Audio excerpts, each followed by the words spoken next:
Hey, everybody, and welcome back to Crunching Your Growth. I'm Phil Masiello, and today we're talking about one of my favorite topics: how to take very real boots on the ground business and turn it into a streamlined, tech powered growth machine.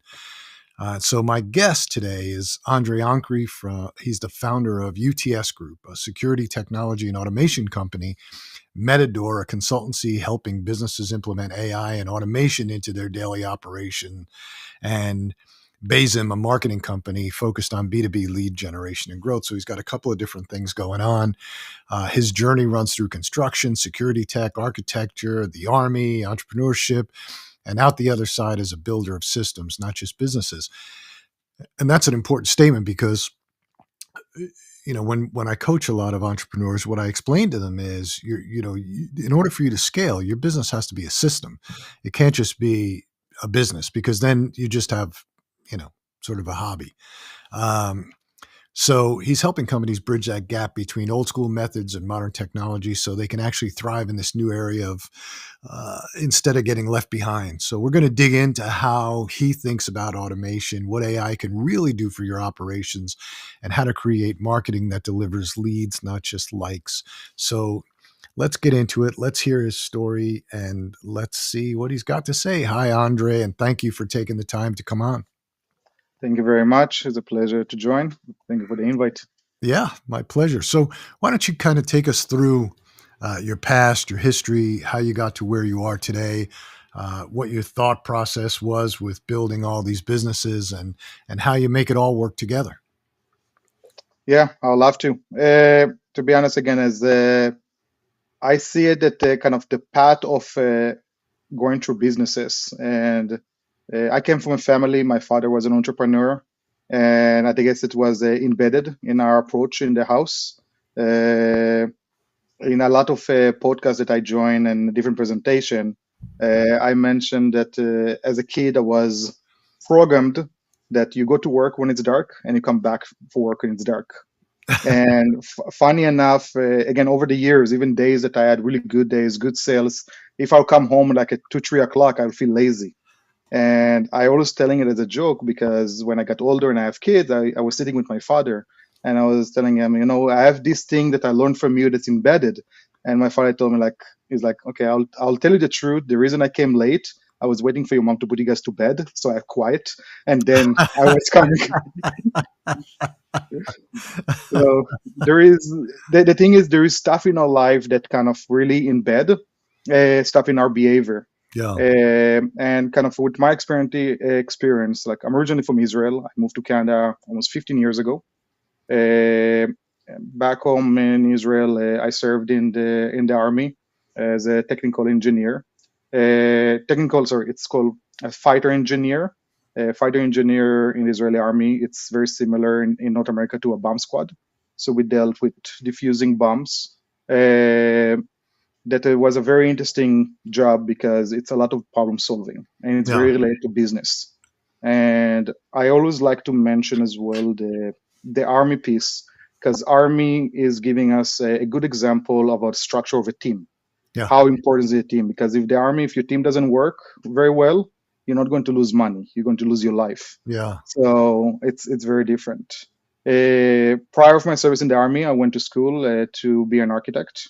When I had some small business in Israel, but when I moved here, I found a job as a locksmith. It was my first job. Because of my experience with electronics from the army, I was more into the electronic piece of the security as a locksmith. And from there, it kind of started. I was a partner in the company. I started as employee partner, and then I decided to leave and start UTS Group. I believe in that type of journey as an entrepreneur, there is no business plan. You it's the difference what you mentioned about the different type of businesses. I think when I set up my original company, I set up a company so I can have a job.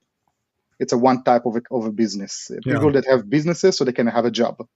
And then the journey is changing it from being a business, own a business to have a job, to be an actual business owner. This is something way, way different. And the approach is very different. Uh, in that journey of kind of starting from a start as a small locksmith company that doing electronics, we kind of grew. At start, we were semi-residential and commercial. Then we moved to be a full commercial company. And over the years, my background in architecture came very handy because today we actually design the projects with a lot of the municipalities. Mm-hmm. And with the growth of the company, you're adding different layers of software because now I need this software, and now I need this software, and now I need that software. And also building a different process, how we're doing stuff in the business. And I remember that it was, I think, like 3 years ago, I was sitting with a business consultant, and he was giving me compliments. He's like, Andre, like, very nice what you built and everything. And I was like, okay. And he's like, you don't look very okay with this kind of comment. I told him, like, I have my own issue about getting compliments. I told him I told him, I usually recommend, I like to share, I have a severe ADHD. I told him the reason for my drive, I'm not able to sit down. So I need to do something all the time. But I told him the reason that I'm not okay to get complaint on the company. I built back then, it was already two companies, um, and I told them I see that I built a beautiful golden cage, that I'm a prisoner for my own business. And he was very fascinating on the approach about it, and he told me why. I told him because the company will do very, very well as much as I'm still in it. I don't see it as a success. Mm. I see it as something is holding. Because back then I already came to a realization that stuff need to be changed. I don't want to be to have a company so I have a job. I want to convert myself to be a business owner. That is something else, and I want also to do other stuff. And in that process, we were building a software, and it was a very painful process. I tried so many different brands. Before we came to the actual platform we're using today, I was already $1 million in lost on failed trials on different softwares or not the right people to implement it. Yeah. Eventually, we finished it and we built a beautiful software that the platform we're working on them called Zoho. Today, I'm actually a presenter for them.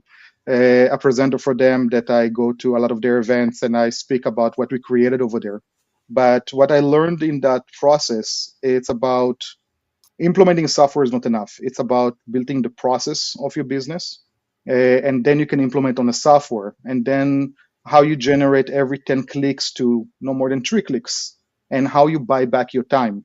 Mm-hmm. That I also read the book from Dan Martell that kind of brought me a lot of insight about it, of time management, and not only for myself, for the rest of my team.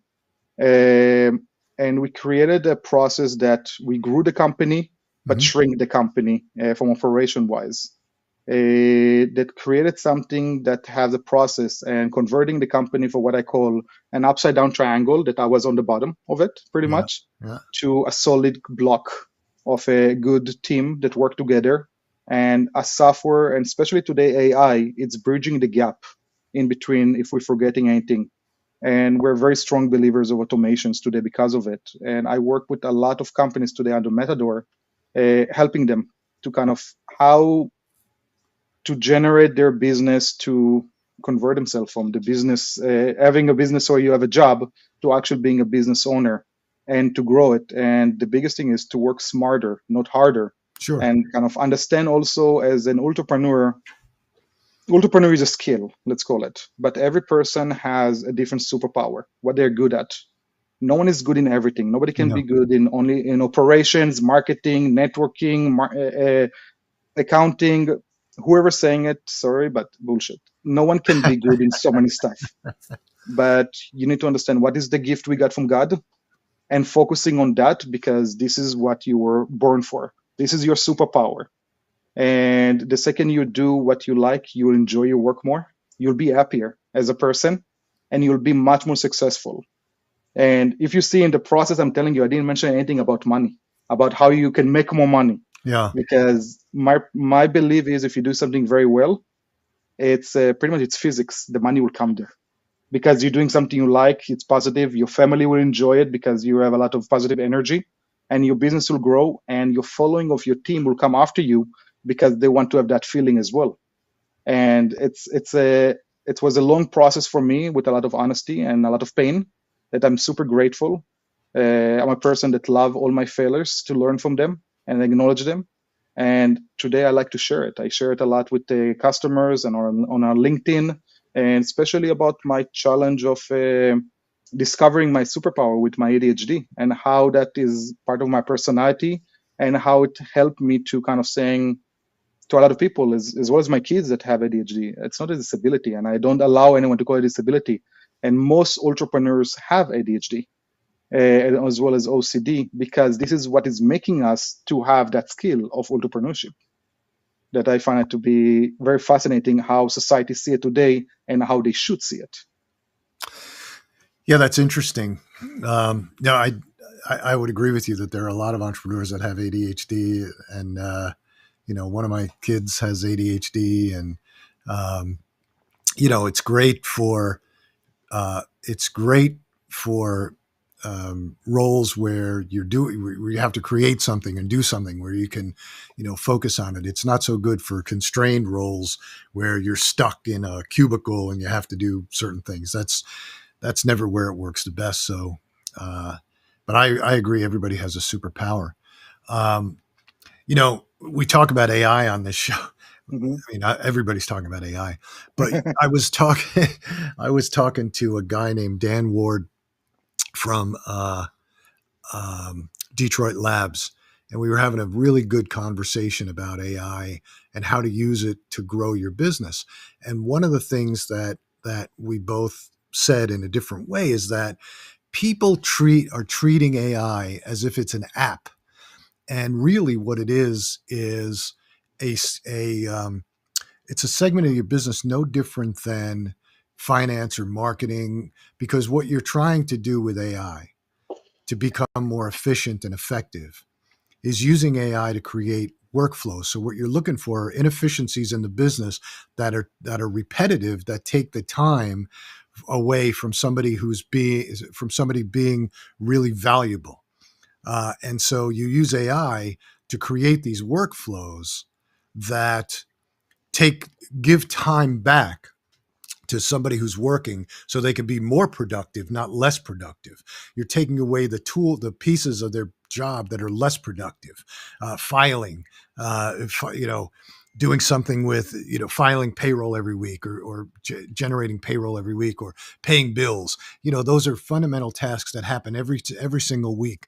And you don't really need somebody doing that, generating reports. And that's not what their job is. Their job is to Mhm. interpret data and move the business forward. So we had a really good discussion about it, and that's sort of the way I see it. The companies that I see are more successful with AI are the ones that are treating it like a discipline, just like finance or marketing or operations, and using it to seek out places um, where they can be more efficient. I think one of the things that it gives AI a bad rap is when you have something like what just happened at Amazon, where they laid off 16,000 people or 20,000 people, and everybody's going, oh well, that's because of AI. It's not because of AI. What they're really doing is trading down. They're getting rid of those people so they can move those jobs offshore and pay less for it. That's exactly what they did. And the same thing with what Target is doing, because the minute Target laid off all those people, then they posted new jobs for the same jobs, the same roles they just got rid of, at less money. So It's a circulation. yeah, They're circulating the stuff in way to save it. They're just using the AI as a title. But I think the approach about AI, I think me and you discussed about before. I call the implementation of AI in our business or society the technology revolution.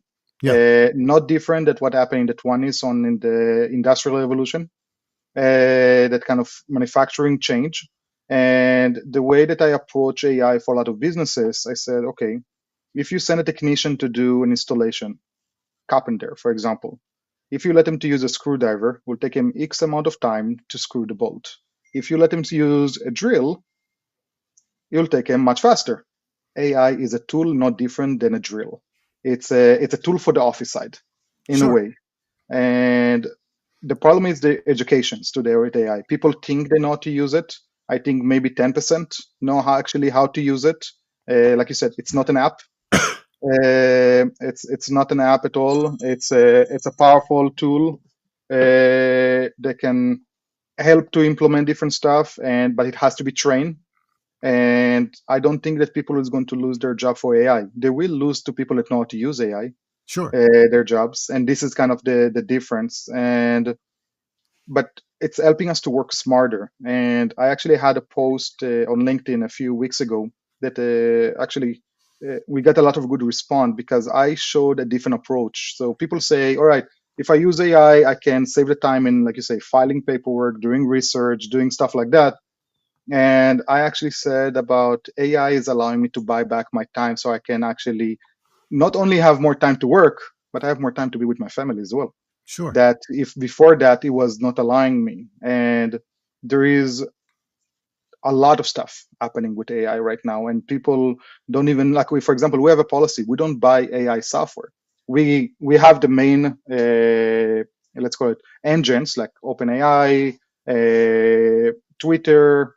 We don't use the deep web, but again, we have a few others we're using, but we don't buy AI softwares. The reason for it, whatever is good now, is not good in 2 weeks because stuff is changing so rapidly, Sure. and we kind of again after spending a lot of money on by the time we finish onboarding on one software, like okay, this one is better, it can do better, and it's very interesting. But there is a lot of stuff that can be done only with the base of using again the main engines, and they can be integrated to companies automation systems and their crms and accounting and everything, emails, creating processes. Like there is so many tools that we just finished to write a new process for sales for one of the companies. And if we had to do it prior of the AI revolution, I had to hire people. We had to do so many documentations. Like it was most likely even a project I won't even take on. It's like, guys, it is what it is, just do better.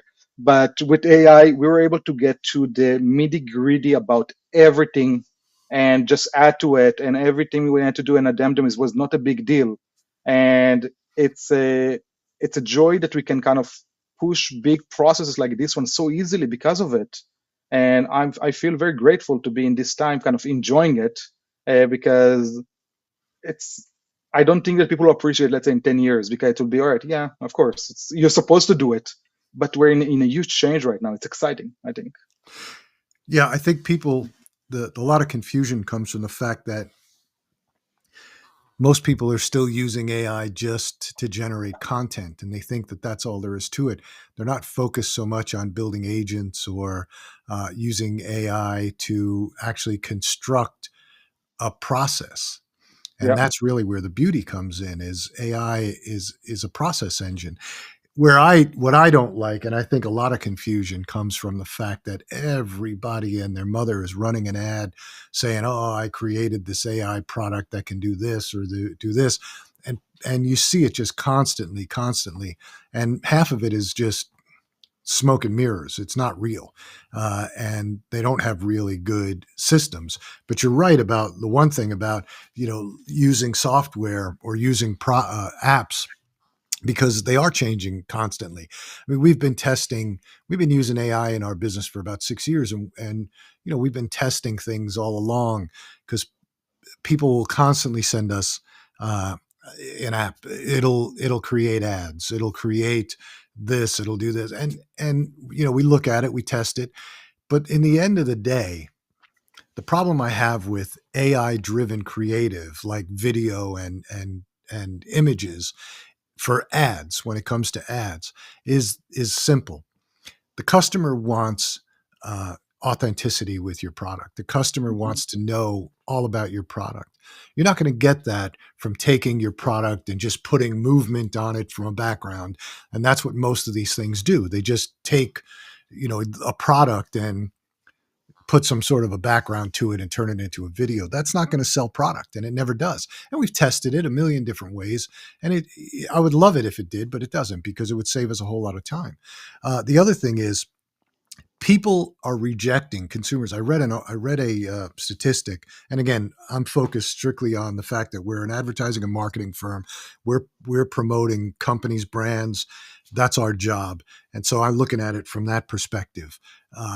And the fact of the matter is that I read somewhere that 67 or 68% of consumers, when they see an AI ad, they can tell that it's an AI ad, and they immediately reject the brand. And that's a dangerous, dangerous situation. Now, from an internal perspective, from a business perspective, we use AI. I think that there is nothing better than analytics of big data, because we're running ads. You have to be able to look at what the performance of that ad is. You get a new client, you've never run their ads before, you got all this data on their ads, so you can pull that into a product, and then it'll give you an answer as to what went wrong, what was good, what was bad. I love that, and we've been doing that for about 6 or 7 years. I don't think there's anything better for that. I don't think there's anything better than building an agent that can look into a database, that can send out invoices every week, that can or every month, that can do all those tasks that nobody likes doing. I think there's nothing better than that. I think that we use AI to help us edit ads, edit video.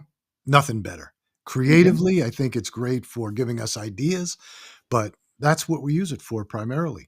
I see a lot of people that still just use it to generate content, and I think that's like one 1/100th of what the possibility of it can be. And people need to look at it and think about it differently in terms of, what are the repetitive tasks I do every single day that I can build an agent or use AI to get done? Even just the simplest thing, like doing proposals. If somebody calls us up and says, "Hey, can you put together a proposal for me for doing this?" We can do it. Put the words together, and then we have a little agent that will create it and turn it into a template that we use, that can send it out to the customer, and it saves us a ton of time. So it's those types of things that we look at. Again, from our perspective, because we're a marketing and advertising agency, that's what we're focused on doing. So that's my perspective on it. No, I think you're absolutely right. Again, uh, there is first of all, there is about if the audience is prepared as well for an item, for a product to come out. So as you mentioned, kind of our start about the different apps there is available. The amount of apps that are actually unique, that are running their own processors and engines, are 1% maybe. Yeah. The rest, the way I call them, because we had a few people coming to our thing and like, Andre, can you sell me what you built for the company? And my answer was, no, I can't. It's like, why? But you can create a product, you can make so much money from it. And I told them, no. I told them, it's not a product. Yeah, but if you change everything, we can make it a product. I told them, it's only a recipe. He's like, what do you mean it's a recipe? I told him, AI for me, it's a spaghetti. This is my recipe for bolognese. Okay. Uh, every person is doing a different way. It's a recipe. There is not an IP over here. There is nothing unique. I put my data and everything, but it's not a product. You cannot call it a product. And I told them, and that product won't be unique in a year. There's no point to spend the money around it. It's good for what we need right now. Yeah. But people, I think there is a big problem with education about AI. Like anything new, there is a lot of people that are very against it and think it's going to destroy the world, and AI is going to kill us. Uh, you can kill someone with a drill too. Depends Yeah. how you use it. So, uh, but it's, I think, the approach. Like I even use it on my personal. Like I have a chatbot is related to discussion I have with my wife to remind me, and stuff like that. And I put notes over there and all stuff with my kids. Or I have a bot that is tracking about different vehicles that I have and their services and everything. I'm freeing my head for unneeded information that I can share with someone else that honestly can do it more than me. Does it change anything? Like I'm grateful. Take that information. It's unneeded information in my head to kind of to store it somewhere Mm. else. Yeah. And in the business, it's even more. Like we can actually deal in doing business. And I'm obsessed with AI, and we were, I think, one of the first company implementing the proper AI conversational, and it was a huge failure. To be honest, we did 4 different versions, different apps that doing it, and it didn't fail because AI failed. It failed because society is not ready for it. Society is still not ready to speak with an agent. They jump to conclusion. They don't feel it to be personal as much. Of course, you have the percentage that like called me, is like, Andre, it's so cool. I spoke with them and they gave me all the information. And but we're still not even at 50%. There are maybe 20% of the people that are open for that change. And this is why I feel AI is good in the backend, as you mentioned. Nobody can analyze that data that fast, especially for us in construction. There is a lot of data we have to analyze on every project we do. And you, as human, we miss information. AI won't, but it also have to be trained. And I think there is a lot of companies don't understand how much training is important. It's Yeah. a big thing, Well, and to be ready for society to be ready for it. And we're not ready as society to work with AI, so it can use as a back of the house tool more. I think that I see more and more companies using chatbots and AI as the total form of communication with the consumer or with the end user, right? Whether Hmm. it's B2B, B2C, it doesn't matter. And I think it's a mistake. And I'll tell you, I'll give you an example. There's a company out there, big AI company. They do they do voice to text.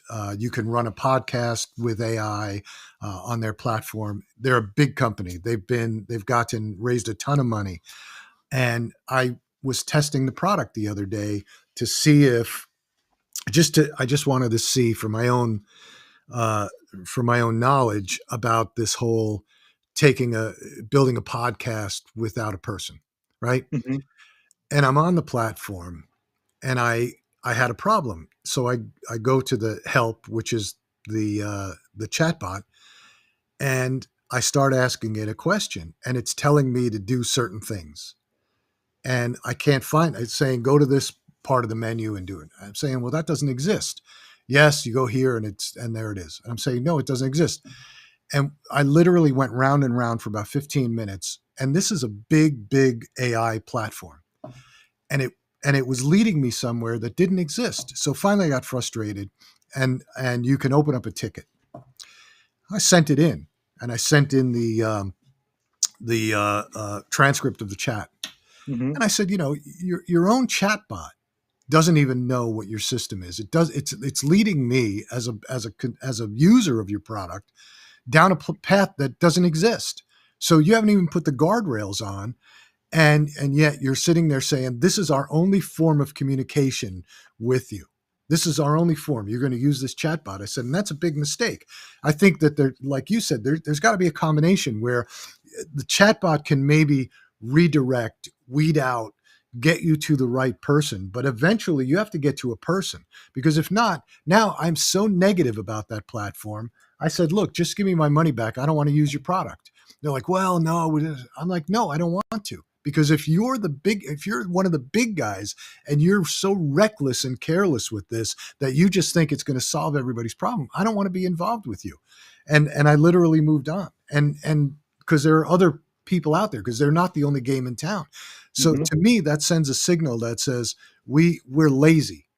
We don't care, and we're lazy. We raised a bunch of money, and we're going to build out the platform the way we want it to be built. And we don't really care if you have problems, because we're not really focused on solving those problems. Yeah, That's what because this said to the me. goal is to get the clients, to get the subscriptions, and then sell the company X something. But this is also about, again, understanding AI. AI cannot give 100%. Everything I built with AI, my expectation is not 100, is not 90. It's a study 70%. And when people tell me, yeah, but you're, again, that person was able to do it, I said, let's talk about, let's say, answering phones, for example. Even that, the I think the society in North America were not ready for it yet, but as an application of AI answering the phones. So usually receptionist in an office is one of the not people not taking in consideration how this position is important. Usually it's one of the lowest paid positions, but if that person doesn't show up to work, we have a problem. Yeah. And but this is kind of where we kind of implement in our company and say, all right, We had receptionists that they were days they were giving 120, super happy and cheerful, and days that they had a fight with their spouse at home, and oh my god, that is sometimes I'll pass by the phone. I'm like, maybe it's better that he won't answer the phones today.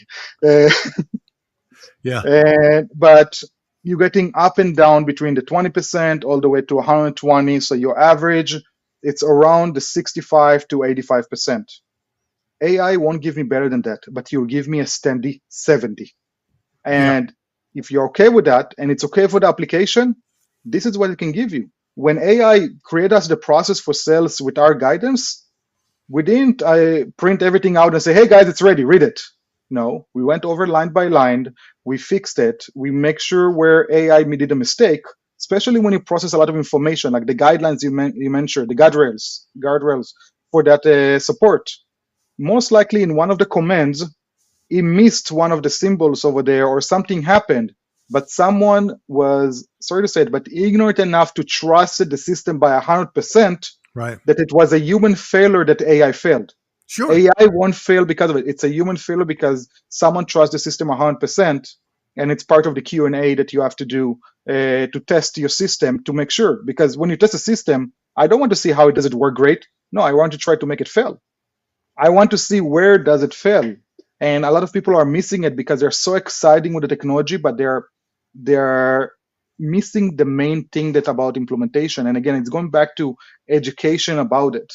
It's about like I had a customer actually last week. I was in the States and I met with one of the customers, and he's like, he was super proud. He started using ChatGPT. And he's like, Andre, I even got the paid account. I'm like, what do you mean? You didn't work with the paid account from the beginning? He's like, no, I got the paid account. I'm like, I said, did you share a lot of information with the unpaid? Oh yeah, just our company financial. I'm like, oh my god. Yeah. Uh, people, again, it's a basic thing that there is too much hype and excitement around it, and there is a lot of false advertising, especially on social media, Oh yeah. that people think is like, yeah, you can use a passive income and that and that, and there is a lot of lying. In the end of the day, it's something to improve, not to replace, but you need to know how to use it. You won't touch a drill if you don't know how to hold it properly, you'll get hurt. Yeah. Same thing. Yeah. So Yeah. I agree. It's a tool like everything else, but yeah, you see the ads all the time. I made $10 million on using AI in my spare time, and it's just people selling you their little course. Here's how I did it, and then you get a bunch of garbage, but there's no recourse. You spend $100 or $500 to get the course that goes nowhere. So just explain your different business structures and how they work together or what they do, because you've got essentially three businesses, right? yeah, so we have Beyzim is our marketing company, so it's an internal company that doesn't work with outside clients. It's we just central all of our marketing in one company. We have UTS Group, that is a security company that we do mostly construction and municipalities customers. We have D8 is our glazing company, so we do glass and aluminum work for high rise, pretty much all the glass you see in the buildings. This is the type of work we do. And I have Metador. Metador is kind of the joint stuff. Metador was designed around my personality. As I mentioned, of being a cage as a business, as part of kind of moving away from the other businesses. The last step that I'm in that last step right now is understanding that in way to keep the company, in the word of Jim Rohn, a boring business. Yeah. The difference between an exciting business and a boring business.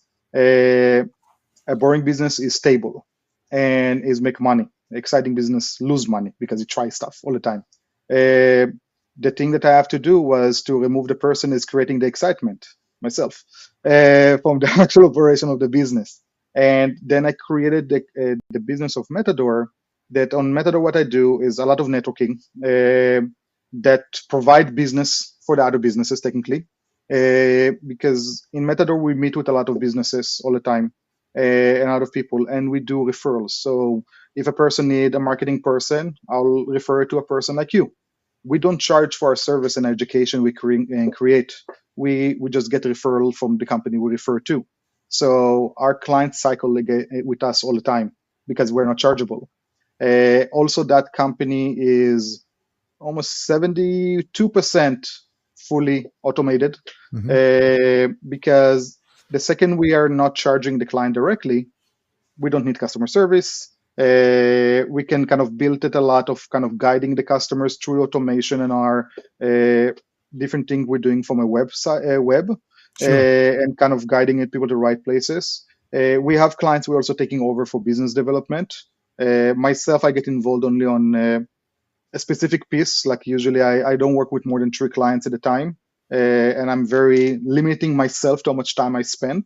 The reason for it, if I'm coming to improve a business from the way they work and how they buy back their time, I need to show them how I manage my time very, very strict. And that way of doing stuff under Metador, this is how I did sales for the longest years of the time, because every client was quote unquote my friend in a way. A Sure. lot of my friends are my clients. And I always was the guy like, Andre, do you have a software you can recommend for us? Or hey, Andre, I want to buy a car. Do you have a guy that in Mercedes or a guy with Honda? And I'm like, hey, I was doing it for so many years and it just kind of was in front of me. Why would I just do it as a business instead of going behind the other companies? And that is the part that I enjoy the most. And I meet today with a lot of people, and I'm happy to say that we're helping a lot of people, and it's giving me the options to be involved with all this new technology. I love technology because now it's the kind of type of the business, and it's showing that it's building a different structure that allow growth, allow time for me to be involved with other businesses that I'm building or planning to build. That none of them I'm actually going to be involved with them. I'm only involved when it's needed because I learned what is my position in a company. I'm good when there is a crisis. I'm good when we need to do a growth plan. I'm good when something needs to be fixed. But if everything is good, I'm dangerous. I'll create I'll create an issue, and it's an unintentionally. Again, I as a person that has ADHD, I'm very aware of myself. I'm aware now. I didn't know it for many many years that I was actually the one starting the storms unintentionally. And growth, and as a person, as an entrepreneurship, I think it's we need to come to a place to have like a very aggressive honesty with ourselves first of all, but a real honesty to know what we're good at and to know where to focus kind of our business and to grow and to come to our happy place, because the passion won't stay there for long. Like if I do fireplaces or I do sell cars, even people say like it's the thing that I like the most. I thought that security was the thing I love the most until I met software. And as a person with ADHD, the second we see a new toy, where Sure. it's hard for us to do with something else, it's like a kid, Yeah. I want the new toy, and it's brought me to even to be as a person, person that I was burned out because I really want to jump, and I learned how to kind of manage everything and how to build really a good team in that process. And every client we take over, I call it, I got a new puzzle. There's a new puzzle I have to get, and because I'm not staying with the client for too long, I'm never get to the burnt out places. And I love meeting people like yourself, and I have that opportunity doing it almost on a daily basis, and to talk on different areas, and we're getting paid for it eventually.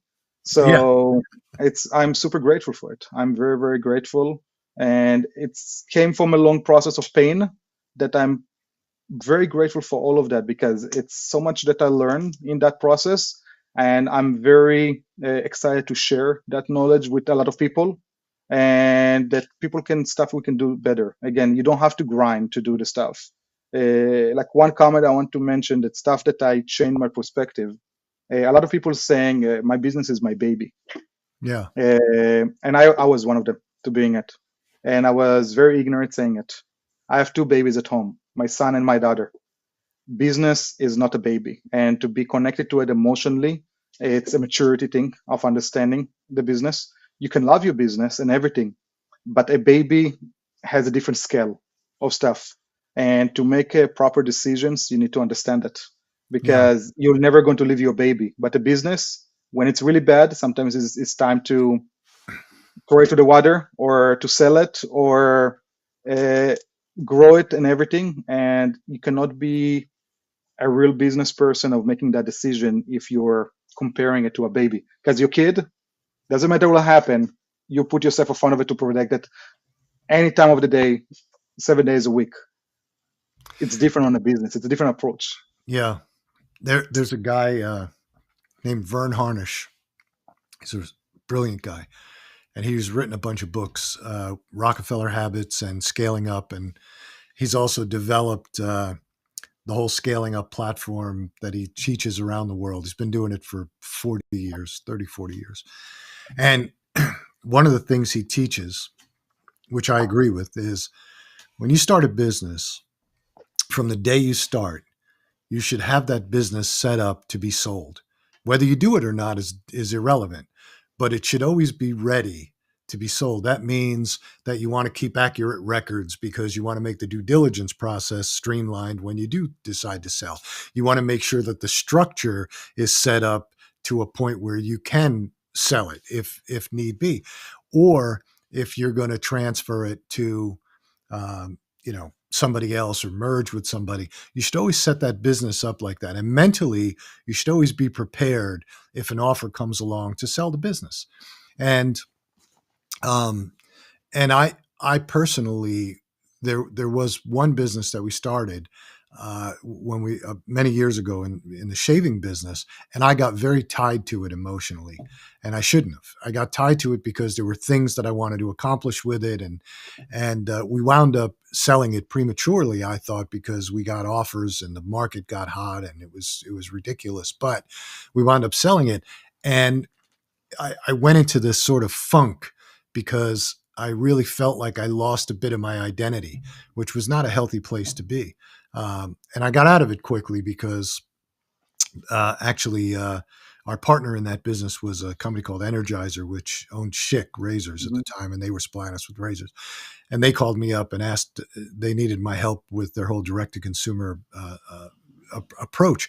And so from there, that sort of got me out of it. But at that point in time, I fully understood exactly what Vern was talking about all these years. Never got that, never felt that with any other business, but just that one. And so you really don't want to get that tied to your business where it becomes almost an extension of you, because then it's really difficult to think rationally about what the decisions you have to make sometimes. Yeah, it's very true. Like I know on my personal journey, in the last year, I had a year kind of refining and kind of understanding other stuff that also create type of a level of depression. And I'm a person that don't like titles, to be honest. Yeah. And I know when I started a company, I really liked it when people call me, it's Andre the Locksmith. And back then I did more security, advanced security. I'm like, I'm not Andre the Locksmith anymore. And Yeah. then a few years passed by and it's like, oh yeah, it's Andre the security guy. And back then I already had a few companies that are like, no, I do other stuff. And even when people can, like we're meeting with people, it's like, hey, what do you do? And then I find myself that I have to explain it for 5 minutes. And I'm like, something is wrong here. Yeah. And this is kind of the approach that kind of very confusing as a person of kind of what is my identity myself. Yeah. And today it's I came to peace to it to kind of understand that how to introduce myself not to other people, to myself, because I understand I didn't get upset because of their comment. I was upset with myself that it's something I had to kind of understand it. And there is something that I do now. Actually, it was funny because last week we met with a new company we're setting up. We're adding a partner for our glazing company, and we are building the directors agreement. And there is something that I asked to add. I call it the car warranty. And they're like, "What is the car warranty?" I told them we're going to think. They said this agreement is going to be reopened because my commitment for this company is 3 years or 20 million. So it's the same thing as a car warranty that you get a year and amount of mileage. So I call it the car warranty because this is what I'm willing to put in that company. So for that specific one, it's or 3 years or 20 millions, whatever come first, this is where I'm out. And then we can renegotiate the stuff because it's business. Yeah. And this is what I'm willing to do it. And none of the business needs to stay with me for the rest of my life, of my involvement. So I'm here for 20 minutes or 3 years. If it's a different business, it will be a smaller amounts. But I call it the car warranty. Yeah, So, and it's now a default on every company I get involved. It have to have the car warranty on it, because it's also giving myself kind of a goal, sure. because we have to meet it by that goal. Like company need to be ready to be sold in 20 minutes or 3 years. And if I want to do something else, I need to get faster to the 20 million. And Sure. it's kind of it's a new process that my partners there it started like, what do you mean? We're starting a company already talking about checking out. I told them I'm just being honest, and a day after they came back and said, you know what, we found it very refreshing. It's very honest. I said, we're here to make money at the end of the day, right? Yeah. So let's put goal from beginning, and let's not only talk about which office we're going to rent, or let's talk when we're going to finish, putting it as a goal, not as a maybe or a dream. There's no Sure. dream, there's goals. And then we can go from there. But it's a realistic look on stuff, not to look at stuff in emotional. So, yeah. So we've got a couple more minutes left. Mm. So you got about 2 minutes to. Can you give us a closing on any guidance for entrepreneurs? Any last minute statement that company, somebody scaling a business, somebody, any last minute advice? Yes, there's a question I ask myself every few months. And it's a very, very important question. And the answer is what I want to be when I'll be older, and where I want to be. And I even getting my own goosebumps when I ask these questions all the time. It's because for me, it's when we answer that question in an honest way, you're setting a short goal for yourself. It can be from, I remember as a kid, I didn't know what I want to be when I'm older. I did know I want to wear suits. And in Israel, it was not common. But somehow I got in the security business to wear suits. But I like the look for it. But it's more about setting ourselves, because as people, we're not allowed to ourselves to expired. And when something is expired, it's not good. Like milk, you don't drink expired milk, right? It's Right. disgusting. But as people, we can get expired as well if we don't push ourselves to go. And to push ourselves, we have to ask us what we want to be. Do I want to do what I'm doing right now in a few years? Do I want to move to a new house? This is where I want to be. And what do I want to do? Like, am I happy where I am? And in a way to kind of to open it. And it's not a question you ask because we change. Sure. And this is why I ask myself at least every twice a year that question. And I write it down and I put it in front of me. And I embedded it also with my kids, because it's a question. And I like to ask it for people that are in their 60s and 70s. They look at me like, seriously, Andre? Like, I'm like, no, what do you want to be when you'll be older? Yeah. And when you think about it, is never need to stop put our goals for ourselves. And then it will make us to be invisibles. And that way we can actually learn our superpower to keep growing. That's right. Doesn't matter in what. Yeah, that's great. So, that's I think that's a wrap for this episode of Crunching Your Growth. And a huge thanks to Andre Ankri for joining me and breaking down how he's using automation, AI, and smart systems to transform traditional businesses from construction and security tech to marketing consulting. So if you took one thing from this conversation, let it be this: your business doesn't need you to work harder; it needs you to work smarter. So the right systems, the right tech, the right mindset can turn everyday operations into a scalable, efficient growth engine. So if you enjoyed today's show, make sure to follow, subscribe, share the episode with a founder or operator who's stuck doing everything the hard way. If you want to get in touch with Andre, we'll have all the links to his LinkedIn, his businesses, his websites, all will be in the description. So, and he's up in Canada. So for our Canadian viewers, if you want to get in touch with him, but not just in Canada, in the United States too. So I'm sure he'd be happy to talk to you. And Andre, thanks for coming on, and It I was a appreciate you pleasure. taking the time. Thank you very much. It was a pleasure. I really appreciate it. Thank you. Thank you.